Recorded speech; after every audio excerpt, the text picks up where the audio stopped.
Ayan guys. Pasok tayo dito guys. Sa maliit na cave. Pila muna tayo. Ayan. Lucky daw ito guys. Pag pumasok ka dito.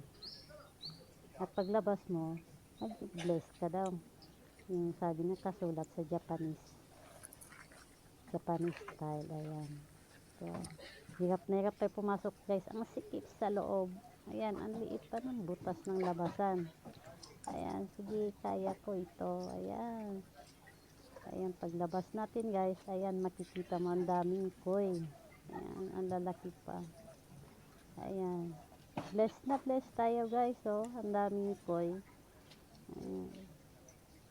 Ang sarap pakiramdam guys. Ayan. Maraming salamat guys sa panonood. Ayan, ang ganda ng koi. Thank you for watching.